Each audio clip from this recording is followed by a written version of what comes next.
কুমিল্লা সদর দক্ষিণের তৃতীয় শ্রেণীর পড়ুয়া ৯ বছরের শিশু তানজিম সুলতানা ঝুমুরকে স্কুল থেকে ফেরার পথে ধর্ষণ ও হত্যার ঘটনায় জড়িত মফিজুল ইসলাম প্রকাশ মফুকে আটক করেছে র্যাব ১১। সংবাদ সম্মেলনে কাঁদলেন র্যাবের কর্মকর্তা। বুধবার র্যাব ১১ কুমিল্লা কার্যালয়ে সাংবাদিকদের এক প্রেস মিটিংয়ের মাধ্যমে গ্রেফতারের বিষয়টি জানায় র্যাব। এ সময় র্যাব ১১ এর পরিচালক তানভীর মাহমুদ পাশা ঘটনার বর্ণনা দিতে আবেগতাড়িত হয়ে পড়েন এবং চোখ মোছেন। পরে কান্নাজড়িত কণ্ঠে ঘটনার বর্ণনা দেন। এ সময় উপস্থিত অনেক সাংবাদিককেও আবেগাপ্লুত হতে দেখা যায়। ধর্ষণের পর হত্যার শিকার শিশু ঝুমুর কুমিল্লা সদর দক্ষিণ উপজেলার গলিয়ারা উত্তর ইউনিয়নের খিলপাড়া গ্রামের জাকির হোসেনের একমাত্র মেয়ে। সে স্থানীয় সোনালী শিশু বিদ্যানিকেতনের তৃতীয় শ্রেণীর শিক্ষার্থী ছিল। এই ঘটনায় অভিযুক্ত ব্যক্তিকে মঙ্গলবার রাতে চাঁদপুর জেলার শাহরাস্তি থানাধীন ফেরুয়া বাজার এলাকা থেকে গ্রেফতার করা হয়। তিনি সদর দক্ষিণ উপজেলার খিলপাড়া গ্রামের মৃত আব্দুল খালেকের ছেলে মফিজুল ইসলাম প্রকাশ মফু। রাস্তায় কোথাও না পেয়ে মা সন্তানের খোঁজ স্কুলে চলে যায় এবং শিক্ষকদের জিজ্ঞাসাবাদে তিনি জানেন তার মেয়ে চলে গিয়েছে 10টার পরেই।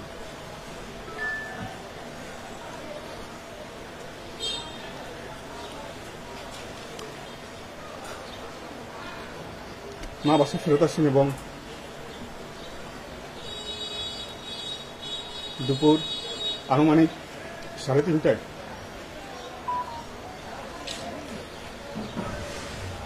জনৈক ব্যক্তি জানান তার মেয়ের লাশ পাওয়া গিয়েছে একটি ধানের জমিতে।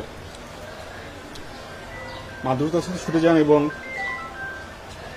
লাশটি তার মেয়ের বলে শনাক্ত করেন।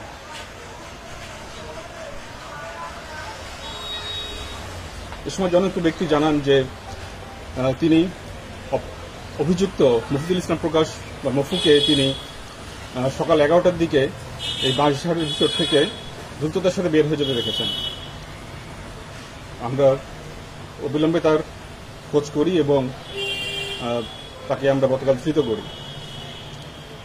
জিজ্ঞাসাবাদে তিনি জানান তিনি ভিকটিমের প্রতিবেশী এবং পুরো পরিচিত এবং এই সুযোগটাই তিনি নেন। তিনি জানতেন কোন সময় স্কুল থেকে মেয়েটি ফিরে আসবে। তিনি রাস্তার পাশেই ছিলেন এবং ফেরত আসার পথে আনুমানিক 11:15টার দিকে তিনি মেয়েটিকে তুলে নির্জন স্থানে নিয়ে যান এবং পাশবিক নির্যাতন করেন এবং নির্যাতনের এক পর্যায়ে তিনি মেয়েটি চিৎকার করলে তাকে মুখ এবং গলা চিপে তাকে হত্যা করেন। হত্যাকাণ্ডের পরে তিনি বাসায় ফেরত যান এবং যখন তিনি জানতে পারেন ডেড বডি পাওয়া গিয়েছে এবং বিষয়ে মামলা হয়েছে, তিনি কুমিল্লা ত্যাগ করে সন্ধ্যায় চাঁদপুরে চলে যান।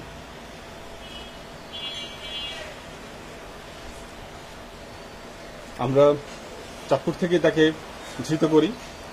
আমরা প্রাথমিকভাবে জানতে পেরেছি তিনি একজন মাদকসেবী। বাইরে তিনি টুকটাক রাজমিস্ত্রি কাজ করেন, যোগালির কাজ করেন এবং নিয়মিত তিনি গাঁজা সেবন করেন।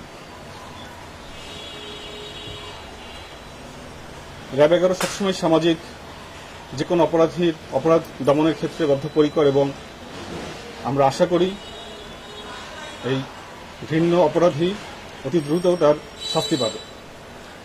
ধন্যবাদ।